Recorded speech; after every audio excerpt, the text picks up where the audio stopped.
Hello, everybody, and welcome to episode number 40, big 4-0 of Office Hours. I'm happy to be here. I'm happy that you're here, and I'm happy to have questions to answer, because that's what we're here to do today on Office Hours, just like every other episode of Office Hours. Sometime in the distant or not so distant past, you went to my website. I know that you did. And you filled out that form at www.adam-koble.com/officehours.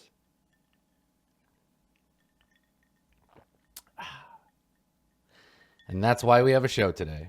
Because of you, beautiful people. Well, also me. It wouldn't happen without. Anyway, hi. We're going to answer some questions about tabletop role-playing games today. We got some questions from the fans and also a robot. We'll get to that later. Let's get started, shall we? Because what's the point if we're not answering questions?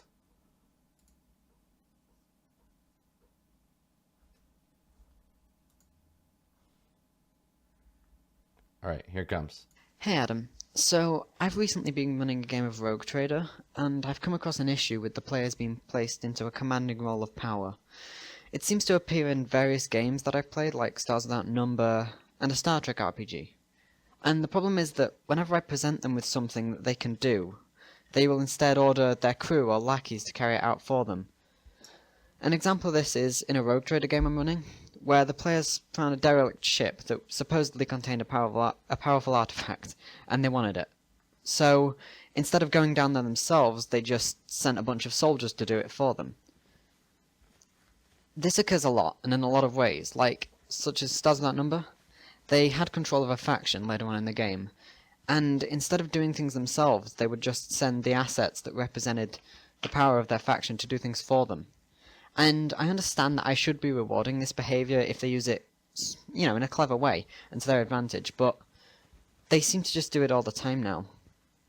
It becomes a problem. They don't venture out for themselves. Like in Star Trek, Kirk and Spock and the command crew go down with or as the away team. Or in Star Wars, they actually go to the moon of Endor, as opposed to just sending unnamed NPCs to do the work for them.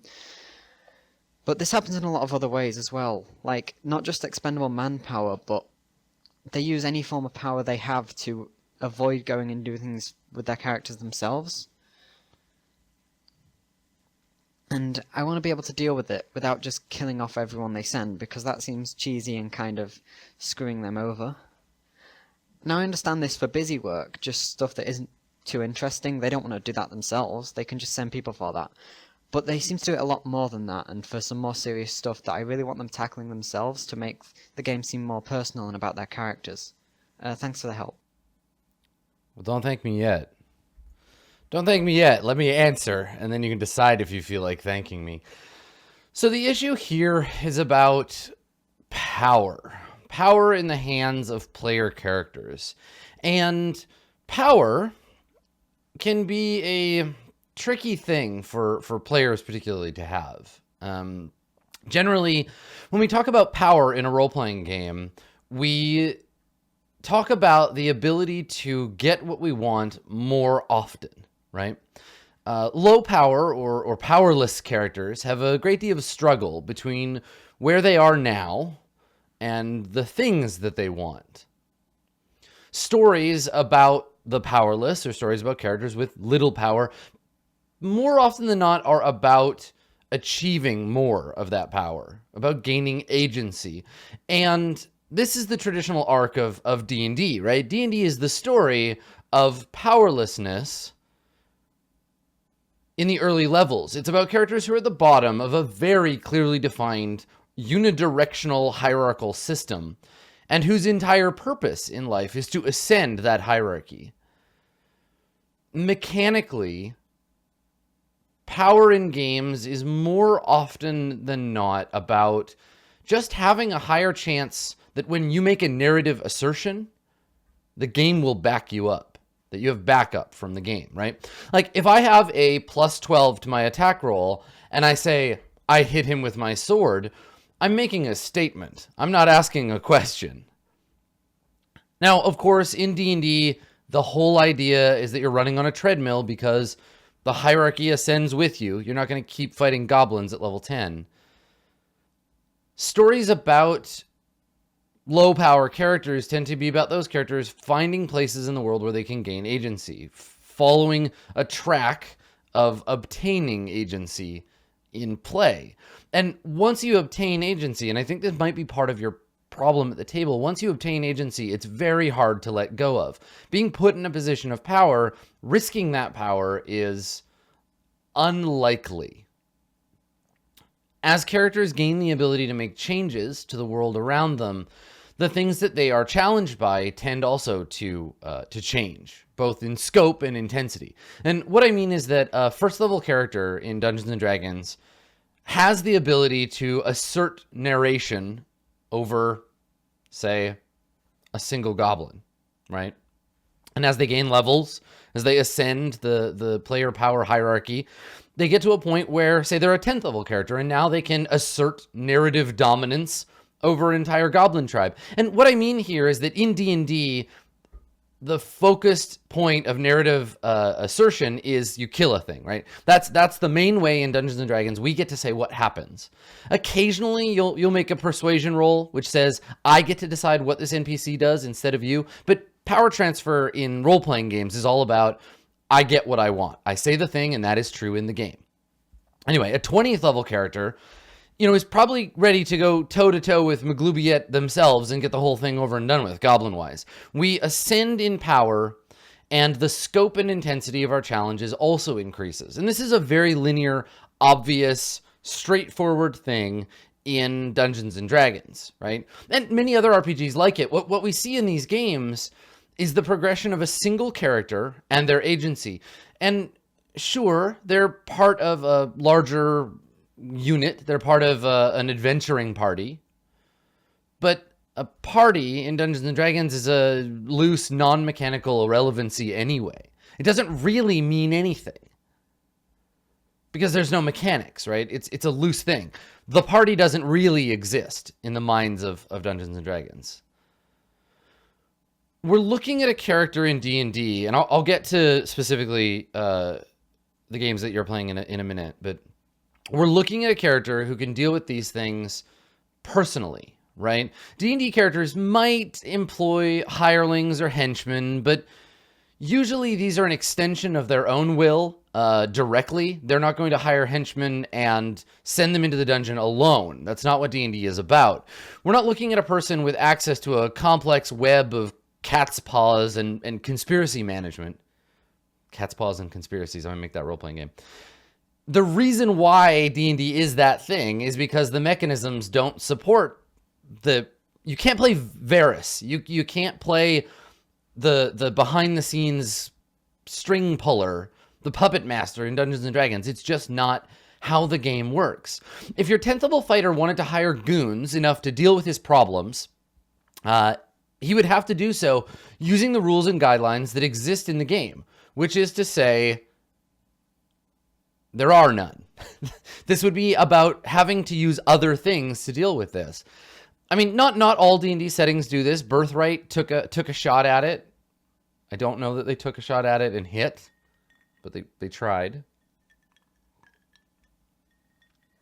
Now, what you're describing in Rogue Trader, and before we move on to the rest of the serious part of this answer, every time I see Rogue Trader, I think my brain turns it into Rouge Trader, and then I imagine great, terrible cathedral ships bearing the logos of Mac and Sephora hurtling through space, trading mascara with the Tyranids.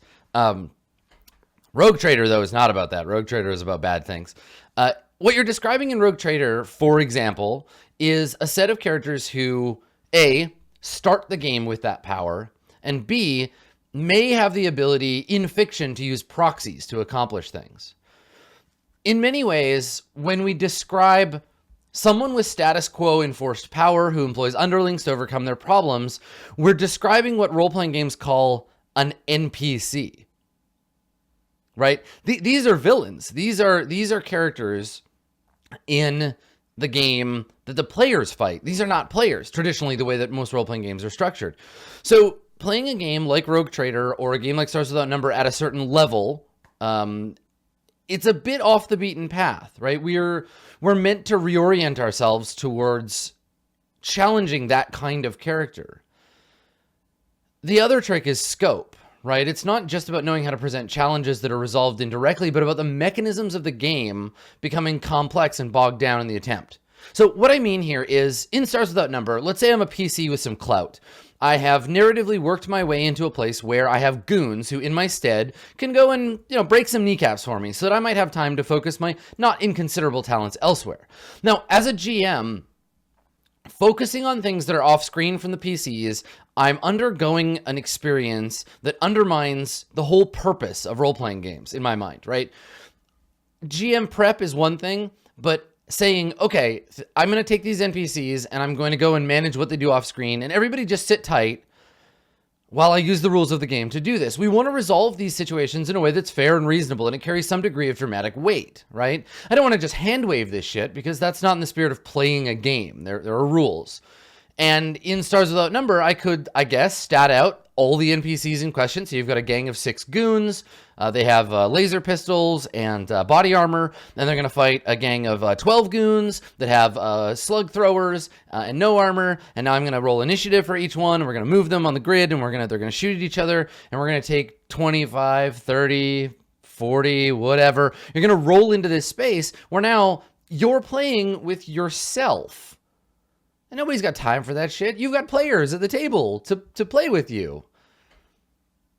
So what you can do is find ways to disclaim responsibility. And I'm gonna thank Vincent Baker, and I'm gonna paraphrase Apocalypse World, because in Apocalypse World, for this kind of thing, and what I mean is, 2 non-player entities with agency of some variety come into conflict, and the players want to know what happens. And you, especially in Apocalypse World, where you have no dice, but in other systems where you have dice but probably shouldn't be using them, you want to disclaim responsibility. There are ways that you can turn this over to someone else or something else. So Vincent suggests in Apocalypse World that you put the resolution of this stuff in the NPC's hands. You can make a decision simply based on the fictional positioning of those NPCs. Do you think, looking at, and you're the GM, trust yourself. Your players should trust you with this. Because if your players are taking a back seat and they don't trust you, they want you to roll all this stuff, then fuck you, players, you roll it. Don't put all that pressure on the GM to do all this work. Point being, you can put this in the NPC's hands and make decisions based on them. Are the goons the PCs are sending not up for the task? Then fuck it, kill them and move on. Right? Tell the PCs, sorry, your goons all got killed. There were only 6 of them. That's how it goes. You can put it in the hands of the players. You can tell them, listen, your goons aren't really up to this task. If you don't lead them yourself or find some way to bolster them, they're not going to succeed. Then it's the player's choice. Do I care? Right? This is an extension, again, in Apocalypse World, this is an extension of telling them the consequences and ask. But you can apply these tactics in other games. If you're not willing to or not interested in playing out everything by the book.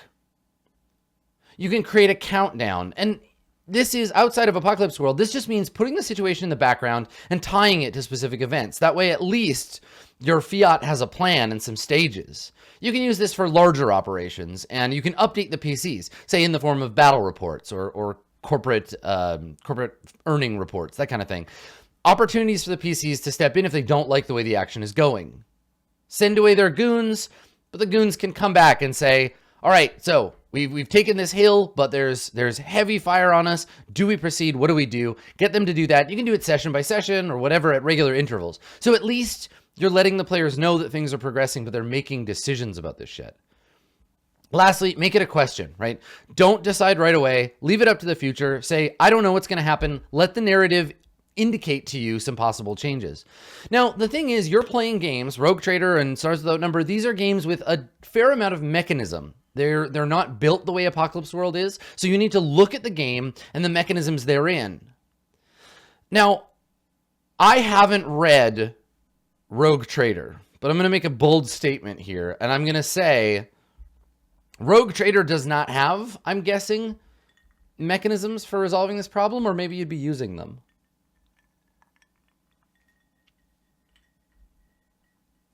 If a game doesn't have mechanisms to resolve something, you're not playing the game correctly, or more to the point, your players aren't, or perhaps the game is badly designed, right? If I gave you a rule book, and on the cover of the rule book, or in the opening premise of the rule book, it said, you play as great noble medieval lords who rule over a domain filled with dozens of servants. And the game contained no rules for domain management or servants, only rules for you personally murdering things. You would discard that book. You would tell me this is a bad game, right? Because the game says it's about something, the mechanisms prove it. And if the mechanisms can't prove it, the game is not about that thing. So you and your players might be playing the game incorrectly because the game is lying to you. I don't know Rogue Trader well enough to know if it's doing that to you or not. But if there's no mechanisms, then how can you know that the game is about that thing? Honestly, most RPGs aren't about military commanders or politicians moving pieces around a board. If they were, they'd have rules for that. They're about hands-on characters, which I think is what you want to be GMing anyway, right? Now, I don't know if that's your personal preference or you're just leaning into a space where you feel more comfortable, right? And that's okay. Either way, let's talk about Stars Without Number, because Stars Without Number I am passingly familiar with. I've heard about it. Maybe I flipped through the rulebook. Stars Without Number has the faction turn, right? The faction turn is structured such that while the players are doing their little adventure-y thing, once a month or once an adventure, they sit down together and they can run a faction. They get to move those pieces around. They get to take on other factions at a high level. Do not, and I swear to God, after today, after hearing this, if you're still playing this campaign and you do this, I'm going to write a stern tweet about you. Do not let your players just send the cyber ninjas willy-nilly to do whatever they want. Those cyber ninjas have shit to do. That's what the faction turn is about. They're off limits in moment-to-moment play. You're playing two games. You're playing go down to the planet and have sex with the green aliens and steal their resources, and you're playing the faction turn. You cannot play both at the same time. Yes, the cyber ninjas exist. No, you can't make them go and kill that NPC. Pick up your gun and go do it yourself, you lazy piece of shit.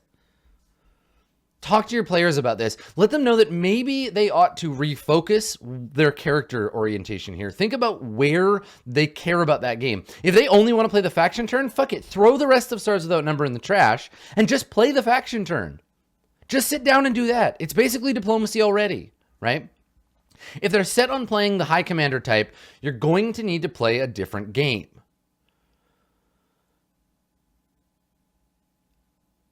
If you want, we'll talk about hacking in a second. If you want to play this game, the thing is you have to understand, and the thing you have to have a conversation about with your players is that once we have power, we want to protect it. The status quo only lives because people in power hold on to that power. Going away onto a planet with the red shirts is a real good way to get your ass vaporized. So sending them and staying behind is a smart move, right? Narratively, they're doing the right thing. It's boring, but it's the right thing. Not mechanically, though, right? I can't speak to Rogue Trader, but I know the Black Library. I know the way that those games are designed, and I'm guessing it's not going to do you any help here. So what you're going to do is you're going to either find another game that does this, and Godspeed and good luck, right? You can do this with like Burning Empires. Burning Empires does this much better because it explicitly allows you to do things like versus test with leadership. Just for example, that's explicitly there to elide all this stuff and to make it one roll. And then you can say, all right, I have a leadership of 4, and I'm going to fork in my military tactics. This is a military operation. I'm going to fork in desert planet wise. And okay, you're going to roll your leadership as the leadership of these indigenous commandos. You're going to roll in your religious fervor wise, because this is a holy war for you. You're going to roll in, you're going to fork in your Zen Sunni philosophy, because it's a warrior philosophy. You're going to fork that in, and we're going to have an opposed roll, and whoever wins the battle, right? Easy. Burning Empires does this kind of thing. But I'm not totally certain that there's a game that's going to do the stuff you want. So what you need to do, you and your players, don't let them off the hook on this, is find that game or make it yourself. Now, you have the option to design this system, right? If you're the kind of person who likes hacking and making your own designs, this could be an opportunity to create something fun. Stars Without Number particularly plugs in well. You can plug stuff into it and not break it. There are a lot of different video games that have these that you can look at, right? I would start there. Look at Assassin's Creed, right? Assassin's Creed has that whole brotherhood thing where you send your assassins out to do missions. World of Warcraft has the like camp where you get the NPCs and send them off to do busy work for you. I don't know any games off the top of my head you could steal that kind of thing from, but a mechanical subsystem for goons getting sent out on orders and letting the PCs manage the resources and success or failure chances of that might be what your group is looking for. They might, garrisons, that's it, thank you. They might, your players might just want to play a board game, right? So here we are again, suggesting that you talk to your players. Find out why they're playing like this. Are they just being cautious? They don't want their characters to die. What's the deal? Do they want to play a different kind of game? Figure that out with them. And then do some research. If your players are willing to do troop style play, look into how Ars Magica does this. Ars Magica is cool in that one player plays the wizard and the other players play their goons, and then you switch wizards from arc to arc. It's quite cool that way. It sounds to me like your players want to play games that aren't about doing things, but about managing other people doing things, which is cool. You just need to all stop playing games that aren't that. That's my thought on the matter.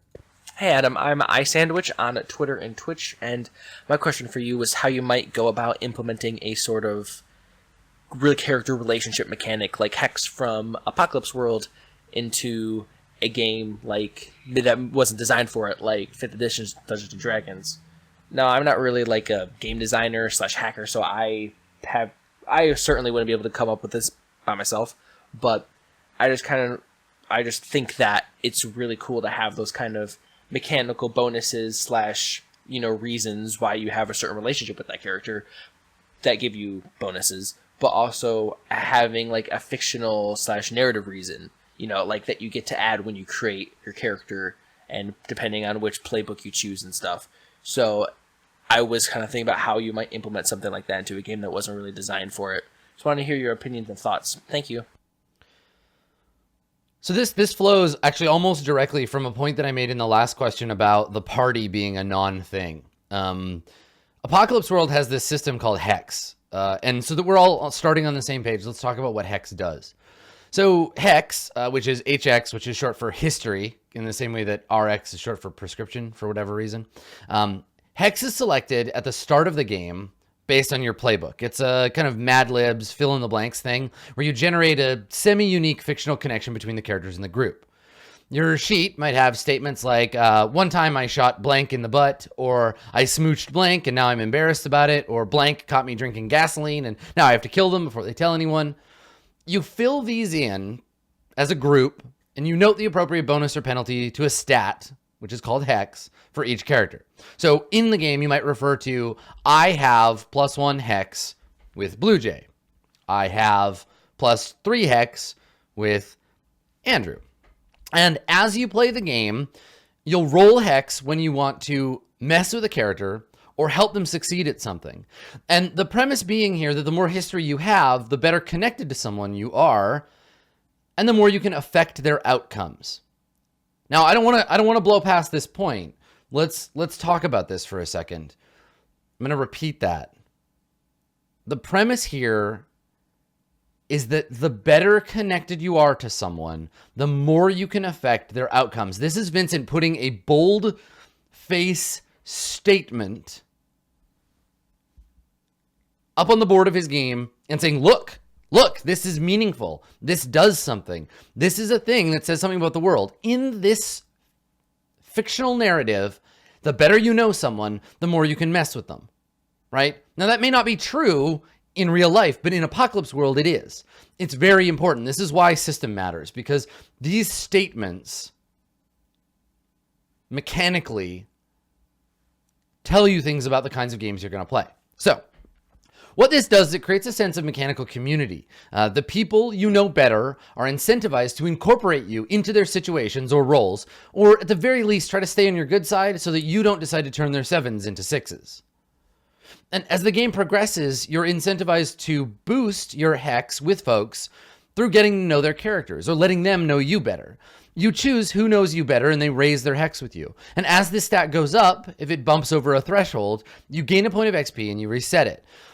As a function of the greater rule set of Apocalypse World, it does two things. It incentivizes character development through interaction and socialization, and it sets up part of the initial fiction with a mechanical process that's the same as choosing gear or starting moves. Most Powered by the Apocalypse games contain something like this. They contain hex, or bonds, or strings, or links, or some other synonym for connections. And they're one of the things that gives that family of games that really punchy, right out of the gate feel.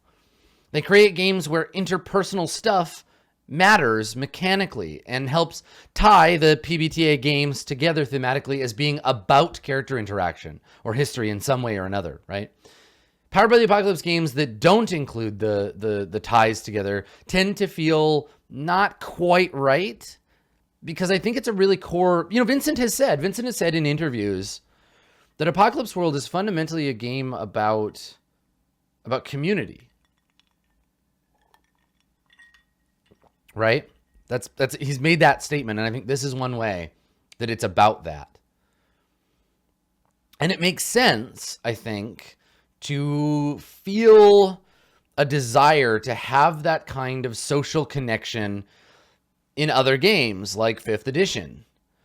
We look at a party of adventurers and we can pretend that they're friends. We can pretend they're allies. We can pretend they have any kind of connection to one another. But that's what we're doing. We're faking it. Because Dungeons and Dragons doesn't give a rat's ass about what your character thinks or feels about one another. Dungeons and Dragons doesn't care how you know each other. It doesn't care if you're friends or lovers or enemies. 5e gives zero fucks at all about your character's relationship with one another. If it did, you'd know, because there'd be a design element to the game that spoke to that. Wouldn't there?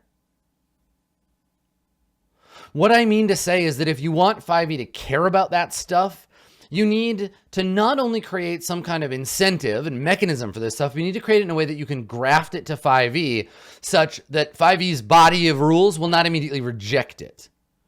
Right? It's a false organ. It's a prosthesis. It's a cybernetic implant to make D&D stronger, faster, better, emotionally bigger, right? Now, I could probably try to design something like that. I could probably work out some kind of system by which the characters are linked during character creation. I could probably tie it to like advantage or reward it with XP. But like, I don't know. God, it just feels like so much work. I don't really want to. It's not that D&D is some pure, beautiful thing the way it is. I don't want to spoil it. It's just like, I don't know if it's worth the effort. I don't know if it's worth doing that for Dungeons and Dragons. Because you could just hijack something from another game. Steal bonds from Dungeon World. Shit. When you sit down to prep for your campaign, figure out what classes and races the players are playing and write up some bonds for them, or just fucking steal them from Dungeon World. I won't tell Sage. Go for it. Then have your players fill them out. Steven did this for Dark Heresy, and that worked out pretty good. Got the ball rolling, put everybody in a position where he had some hooks. People still remember, someone being soft and wanting to make them hard like you. Look, it's all you need to do if that's the part you want, right? If you want to set an established tone for the fiction, just do that. Just make bonds. Don't tie them mechanically to the game, except by saying you have to do this.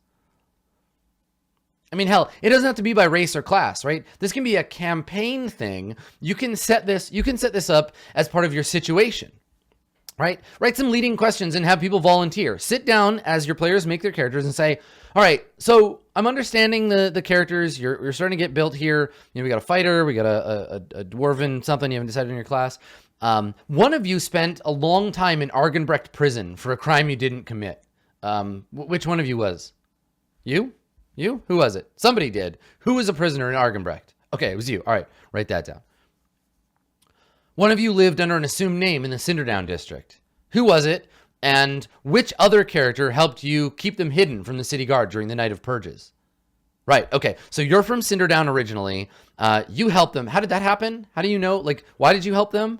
Okay, cool. And Argenbrecht, we know, is a neighboring, it's neighboring to Cinderdown.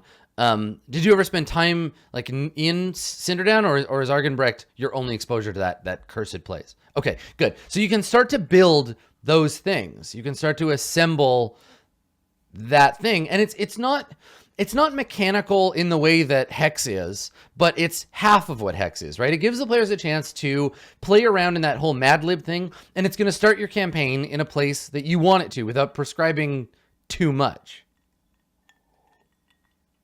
It gets a little trickier when you want to do something mechanical, right? So you can try what I'm trying in Court of Swords, and I'm going to admit right now that I think some of what we're doing in Court of Swords around this stuff is failing mechanically. That it's all fluff and no teeth, no crunch, right? Let's talk about this. So in Court of Swords, you know, I'm leaning in on inspiration because inspiration sucks. And characters have drive, they have history, but really I'm still just kind of giving out inspiration for good RP, right? Like it's not working the way that I wanted it to. The characters are tied together by the arcana, and if they perform a behavior that fits with the tarot reading that they got, they would get advantage. But those behaviors don't come up in Dungeons and Dragons very often, right? Like if you were tied to someone, you know, by the Ace of Cups, and it's about helping another character reveal their emotions to the world, good fucking luck. 5e doesn't care about your feelings. No dice, right? So I don't know, right? I don't know what you want out of Hex, really. But I think the thing to do is figure out what you like, what you want, what you feel is missing in your 5e game, and figure out the parallels in the reward structure and work that out. I don't know. Maybe it's worth an XP boost, right? Maybe did you act on your bond this session? If so, gain X amount of XP. Then everyone will do it, right? Everyone will do that. I mean, I don't know. It's your campaign, right? You got to tweak it the way you want. What I'm saying here, and the real point I want to address, you know, here at the end of this question, the real important shit is I hear you saying, I'm not a game designer. I hear you saying, I can't do it myself. Fuck that. Fuck that. That's horseshit. Make something up. It's probably going to be garbage the first time, but you can change it. You can mess with it. You can make it better. That's called playtesting. I'm not going to do that for you. I already wrote a D&D that does that. You can do it. Don't lie to me and tell me you can't. Ultimately, convincing Dungeons and Dragons characters that their relationships to one another matter is only going to happen if it makes them better at murdering things for money. Find a way to plug into that urge, that desire, reward them for that. You're gold. You're golden. But don't bullshit me. Don't come into my office and tell me you can't do it. You can fucking do it. It's not as hard as you think it is. And plus, I believe in you. I believe in you real good. You can do it. You have the power. Hi Adam. Alex here, also known as Rickenherp on Discord. In the RPG chat, you mentioned that you really liked Fate Accelerated, and I was wondering if you could elaborate on that a bit. As a fan of both Fate and Dungeon World, I am curious about a game designer's view. Well, hello there, robot ghost of Rickenharp. I'm glad to hear from you. So let's talk about Fate Accelerated. This is a nice question because it's just like, tell me about this game that you're enjoying. So yes, I do indeed enjoy a game or two of Fate Accelerated, and I would love to talk about it a very little bit. Ultimately, I think listening to someone talk about a game pales in comparison, even if they go on an hour-long tangent about how much they love Burning Wheel and they post it on YouTube. I do indeed enjoy this game, and I would love to talk to you, but watch me play it, right? And I can say now, and I don't think this was true necessarily when Rick and Harp's robot friend submitted this question, but go watch someone play a game they claim to love. You want to see me love Burning Wheel? Watch Roll20 Presents Burning Wheel. You want to watch me love Dungeons and Dragons? Go watch me play it, right? It's practical use of a game that'll really show you the game singing in the hands of a DM. But Fate Accelerated, let's talk about it a little bit. So what is Fate Accelerated? It is a version of Evil Hat's Fate game. And it sheds basically all of the stuff that I don't like about Fate Core and leaves this weird little unimechanical, very loose game behind. It's the kernel of Fate. And I love that because I think that Fate Core and Dresden Files and Atomic Robo and Bulldogs and et cetera, they all suffer from the same issue of gamer opinion versus reality, right? So Fate is often positioned, and I don't know that this is an Evil Hat marketing problem so much as a fan base perception problem. Fate is positioned as being two things that I fucking hate hearing games described as. I hate this. Fate is often called rules light and story focused. And what's kind of funny about this is Dungeon World is called the same shit all over the place too. I would never refer to Dungeon World as rules light or story focused. Those terms are like right up there with like story game for like, I hate them. They're so jargony. The reason that I hate terms like that is because I think there are a lot of false binaries in the way that people market and discuss tabletop role-playing games. Not necessarily tabletop role-playing design, but marketing, right? And I mean marketing from a company to a person, but low-level sort of street marketing too, between two players. Two of the falsest binaries in gaming are if a game is rules light or rules heavy, and whether the game is mostly fluff or mostly crunch. And I think these are horseshit because where can we draw a line on which to put these games to either side, right? Like, how do we draw that line? Is Burning Wheel story focused or mechanisms focused? It's very crunchy, but incredibly narratively oriented, right? It cares about the narrative as something that affects the play of the game and the mechanics of that play, right? Dungeons and Dragons, 5th edition, it's simple, streamlined, pretty easy to learn, but would you call it rules light? All right, here's a question for you. Which is a more rules heavy game? Pathfinder, just the core book of Pathfinder, or Burning Wheel? Is one of these games a story-oriented game? The thing is that every role-playing game tells a story. Every single role-playing game tells a story. And so calling something story-focused or not is dumb. This is why we use terms like fiction first. That, I think, speaks more to the point. Anyway, all of this buzzword bullshit comes from the marketing team of a game. And let's be real, marketing team usually means the designer because games aren't that big. Or from tabletop gamers as a hobby audience and their slavish need to codify everything. Fate Core and her lovely babies are often trotted out as this easy to learn, non-complex, story-driven thing. When actually, I think Fate Core is pretty fucking bogged down in a lot of extraneous rules.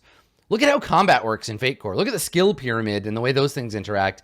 It is way more complex than is promised when you look at it on the surface. And that's why I'm so happy that Fred and his team made Fate Accelerated. Because that game basically has like 3 or 4 mechanisms, and that's it. It's like, what is the best thing about Fate? Aspects. Aspects are fucking magic. Aspects are as important to role-playing games as like failing forward or playing to find out what happens. Aspects are a fucking revelation. I am so all about them because they're what make Fate Accelerated particularly. They make Fate feel as flexible as it is. They give the players the ability to subtly and powerfully influence the universe of play. The fact that in Fate Accelerated, you can sum up a character not only narratively, but mechanically in like 3 to 5 sentences, it's magic. It's absolute magic. Because that's what I do anyway as a GM, right? It's just that now my 3 things are actually important. They matter mechanically. The whole world, everything about the game can be boiled down to the simple statements that we make about the characters that inhabit it, and it makes character creation and world creation intimately tied together. The idea that establishing canon about the setting by writing an aspect to include that thing blew my fucking mind the first time that I read Fate. Do you want to play a sorcerer? You don't have to pick a sorcerer class. You don't have to do anything except write an aspect that says, I'm a motherfucking sorcerer. That's it. And then magic, sorcery, the laws of magic, the societies of magic, all of those things flow from your aspects. And one thing that I think proves this point, one thing that I think proves that aspects are so good is that you can look at every other role-playing game on Earth.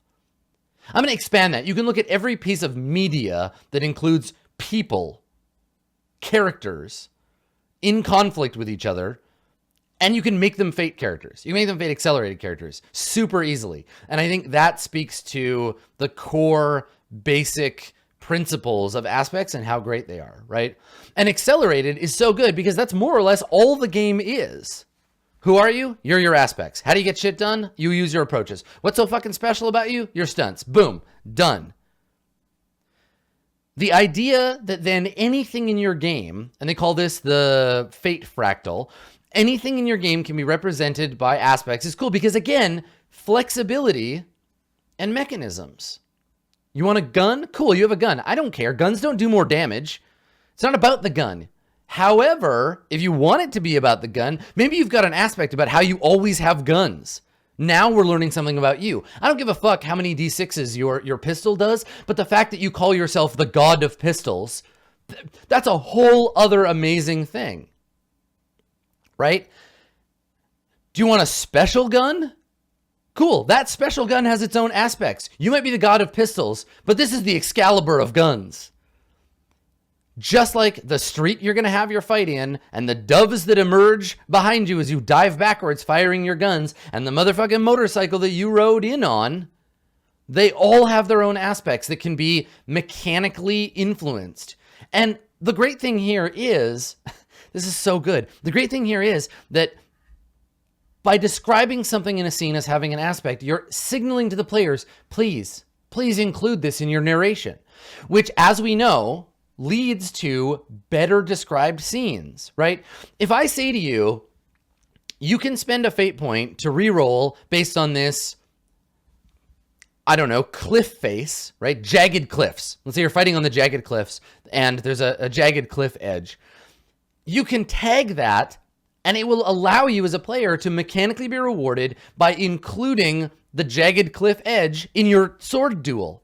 It ramps up the narrative meat of a scene. It's so cool. I love it so much. The whole game is this overlapping Venn diagram of stuff. And I think that as a GM with the right group, you can make so much out of the flexibility of an aspect and what it does. Everything flows from and through that. Fate Accelerated takes the best stuff and makes that the game. Now, it's not perfect. I don't think that Fate Accelerated has, for example, the kind of legs that another campaign might have, right? I don't think that you can play 60 sessions with Fate Accelerated. And I would put that on the fact that the characters change, but don't really improve. I would also criticize the fact that the dice seem almost perfunctory. Like, I feel like a diceless version of Fate Accelerated might be better, where you bid fate points or something, because honestly, making the roll, all it tells you is, do I have to spend a fate point or not? How many fate points do I need to spend? So if you're in the audience and you know of a good diceless Fate Accelerated hack, send it my way. I want to see it. I guess the thing is that I don't like any game in a vacuum. I like Fate Accelerated for some groups. I like Fate Accelerated for some types of play, but it wouldn't work for everybody. And it certainly wouldn't work to play everything. And again, let's go back to the idea that marketing is bullshit. I think that Fate is often lied about. Accelerated or core. Fate is often lied about to tell you that it's a generic game.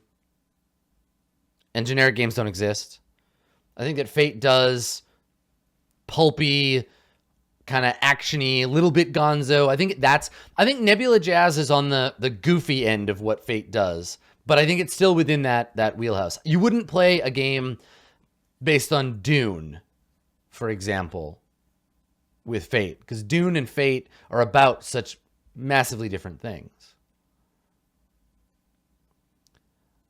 I guess you can say the same thing about like RPGs generally. And it might be true that I don't necessarily have a universal all-time favorite game. It's just that the games that I love most are mechanically and thematically aligned with the kinds of campaign play that I like the most. But maybe that's just semantics, right? If you want to see me and Jesse and Dodger and Pocket and Sam make sweet, sweet love to Fate Accelerated, go give Nebula Jazz a look. It might not be your jam personally, right? It might be a little silly for you. It might be a little weird. Maybe you're not into like high sci-fi. But you can see why I like Fate, I think. There are moments of beauty there. And this goes towards the higher philosophical point of role-playing games generally. On paper, they're one thing. But in play, that's where the real magic is. I'm super curious to see what we wring out of Fate Accelerated and how it feels, 10 more episodes in. But right now, it's doing some primo shit. Plus, also, Fate Accelerated is cheap as dirt. It's like $5 for a print copy. So go check it out. It's real good. You might also enjoy it if it sounds like those things I described were cool. So this has been episode number 40 of Office Hours. I am out of scotch, so I'm going to go. If you want to get involved with Office Hours, if you have a burning question about game mastering, about games, about design, if you want me to yell at you about how you need to believe in yourself and go out there and design something, I got you covered. Go to my website, www.adam-cobol.com/office-hours. Fill out that form, record your voice, or have a robot do it for you, and I will answer your question in the order it was received. Thanks for coming, everybody, and we will see you next week for episode number 41. Have a good one.